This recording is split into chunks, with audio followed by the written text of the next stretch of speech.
Let me tell you why you're here. You're here because you know something. What you know you can't explain, but you feel it. You felt it your entire life, that there's something wrong with the world. You don't know what it is, but it's there, like a splinter in your mind, driving you mad. It is this feeling that has brought you to me. Hello, it's Howard Hughes in London at the home of The Unexplained, www.theunexplained.tv. What you're about to hear is not a regular numbered edition of The Unexplained. It's going to be a lot shorter, but it's designed to answer some of your questions about a subject that's been troubling some people and interesting many others who've been emailing me recently, and that is Comet Ison, which is on its way here. It's past Mars, and it's going to be heading for the Sun, and then heading past us. A lot of theories have sprung up about Comet Ison, and I wanted to try and get towards some of the truth. And I was emailed recently by one of the top guys at Armagh Planetarium in Northern Ireland, which is one of Europe's leading planetaria, Colin Johnston, and I asked Colin if he'd come on and explain a little bit to do with the latest on Comet Ison. So hopefully this will answer some of your questions, and for all I know, it may spark many more. Let me know what you think. www.theunexplained.tv is the website. That's how you can contact me or make a donation to the show. Right now, let's get on to Colin Johnston at Armagh Planetarium. And Colin, thank you very much for doing this update with us. Thank you for inviting me on, Howard. It's a pleasure. Well, it's a real pleasure to talk to you. But anyway, let's get to the topic in hand. I mentioned on one of my shows recently the subject of Comet Ison, I-S-O-N, because I've had a few people, including a friend of mine, email me very concerned about this thing. So I want to talk about that. Also, the blog's an important aspect of it. Talking to people like yourself. We take questions by phone or by email from the public. And you're saying about UFO information on our blog.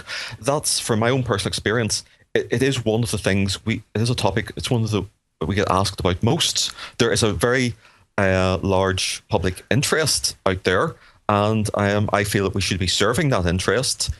And why are these things often discovered so late? How come we haven't been able to see them years out? Is there anything unusual about Comet Ison to justify this frenzy there's been amongst some people about it? Okay, well, I think the thing was, it's a new comet. I must say that it's been in existence for billions of years, but it's coming towards the sun for the first time. There are other comets, again, lots of the ones people are familiar with, such as Halley, that'd be a classic example, have been come close to the sun many, many times. I was looking, if you do a Google search for pictures, you'll find some lovely images that surprisingly mainly amateurs have taken of it. And why is that? I've heard that before, that a lot of amateurs have taken these pictures, but we're expecting them from the big space agencies, ESA, NASA. The Hubble Space Telescope did take a lovely set of pictures earlier this year. One thing slowing down this a little bit is the American government shutdown. We haven't seen results from some of the American probes because the people who should be working on them are being forced to stay at home because of this strange government closure. And of course, there are even people out there saying that is a part of the big conspiracy. It's one of the reasons that the government is shut down, because they don't want us to know what this thing is going to do. And you may think I'm exaggerating, but just the other day, one Tea Party Republican called the idea of a shutdown wonderful. Another said that a shutdown is exactly what we wanted. Well, they got exactly what they wanted. Now they're trying to figure out how to get out of it. Just yesterday, one House Republican said, I'm quoting here, all right, because I want to make sure people understand I didn't make this up. One House Republican said, we're not going to be disrespected. We have to get something out of this, and I don't know what that even is.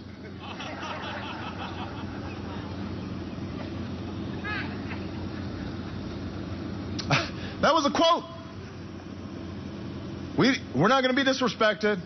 We got to get something out of this, and I don't know what that even is. Think about that. Hey folks, it's Tuesday, December 3rd, about 1:40 Mountain Time, 2013. I just ran across this photograph taken by a lady from Sumterville, Florida. And she took this photograph over here on the left. It's obviously a sunset. And this really cool V in the sky. Her name's Paula Phillips. All credit goes to her. I found the image on spaceweather.com. I'll post the link if you'd like to check it out. But what I found interesting is she took this photograph on Thanksgiving Day during the evening. And coincidentally, that was at the exact time of Comet Ison's perihelion. And I've done just a little bit of research on this right here, and it's hard to even find anything on this because they're so rare. I did happen to find one website, this guy right here, I'll post the link, and his name happens to be cometman.com. And he took a picture of this phenomenon. And this was on December 23rd, but I can't find a year. But I found it odd that one of the few rare pictures of this phenomenon, it's by a gentleman that's got this website up of some really cool stuff. He goes by the handle of Comet Man. So I'm just wondering if this rare phenomenon has something to do with the passage of comets. I don't know, but that is crazy cool. I've never seen anything like that, and I'm an avid sky watcher. Never seen anything like that. Zoom in just a little bit closer. Look at that. And it just so happened that she sees that right as the comet is right there. Just sharing, guys. As always, you decide. But I found that incredibly cool and incredibly rare. Hey folks, it's Friday, November 29th, about 11:10 Mountain Time, 2013. Fire in the Sky News here at the American Meteor Society. It looks like the meteor storm, whatever you want to call it, is still well underway. We've got 104 reports, coast to coast, literally in almost every state across the United States. Got reports from multiples from Canada and France. So it's a worldwide event. But something is causing this. Something's causing this, crazy looking comet that just zipped by. Comet Ison. Look at that thing. What kind of comet was that? Was that even a comet? I mean, if we go back to, here it is on SOHO, if we go back to the Hubble images that they gave us, what was it, back in May or April or something like that? Looks like a triangle right there. I'm not saying that's what it is, but I'm just saying, look at it. So there's a lot of mystery around this thing. And, we're playing it off like, well, we don't know what it is, or, this is all new and unknown. It also looks like it's changed its path. So, not only that, there's 3 other comets out here right now. So what could be causing all the comets just barreling towards the sun? That you are a slave, Neo. Like everyone else, you were born into bondage. Born into a prison that you cannot smell or taste or touch. A prison for your mind. Example at Mount Shasta a few years ago, the first time I did that particular protocol, which I'd always done silently but not out loud because I didn't want it to get too weird. I said, then at that point, I said, oh, who cares? So I did it, and at the instant we reached that point, this enormous spacecraft appeared in the sky, and a man was told to look up. And in deep space was an object moving that was at least several hundred miles across, perhaps several thousand miles. It was seen from southern Canada down to LA, and it was moving under its own steam, and it was interacting with us. And it was these 3 points, like 3 stars, but it was enormous. And in the middle, where you should have seen stars, was this distorted, because it wasn't, that part of it wasn't quite materialized. And I knew it was this massive tetrahedral spacecraft. that we've had contact with. That's an interplanetary center in deep space.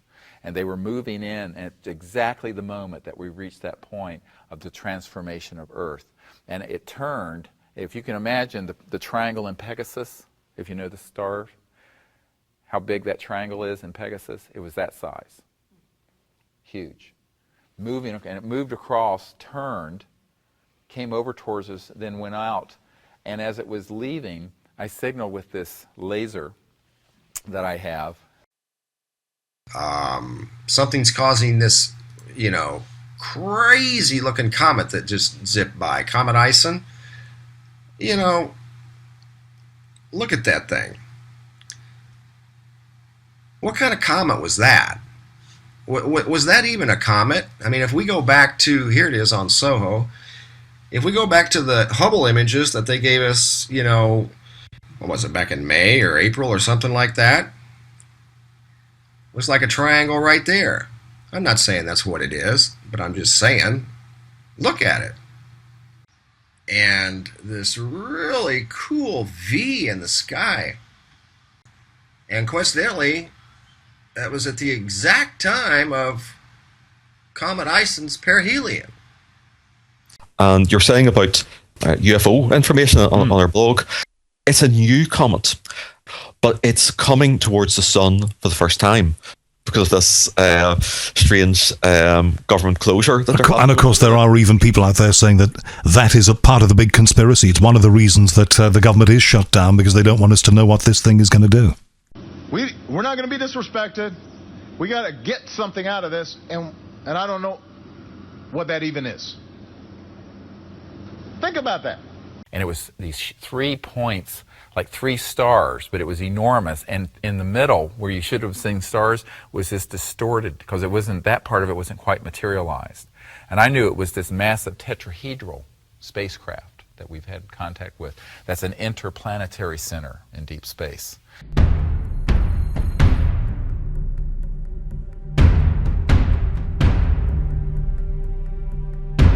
The problem is not proving that UFOs exist. It's when you begin to expose the energy and propulsion systems behind how they're getting here. What scientists need to do is they need to look at the hardcore evidence, decide that, oh my gosh, ETs are real, and then get over that. Then you can start extrapolating.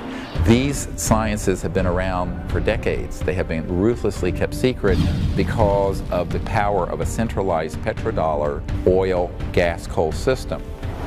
And right now, these misanthropic sociopaths are running the planet into the ground.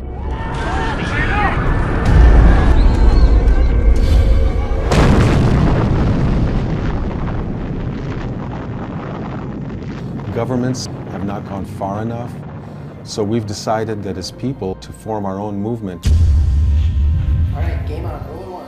What we are attempting to achieve is a device which defeats the perpendicular force of gravity. We have so many modes of converting quantum vacuum energy or zero-point energy. This possible EVE was found in the Atacama Desert. We have the best scientists that are going to be doing the DNA testing. We have 1,150 teams of CE5 ambassadors. I can attest to the fact that real phenomenon happens here. And this is probably the most important thing going on this planet today, and yet nobody talks about it.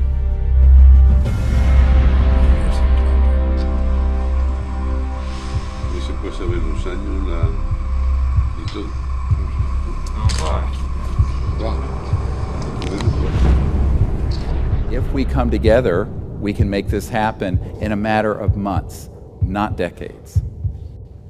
For this is the destiny of humanity.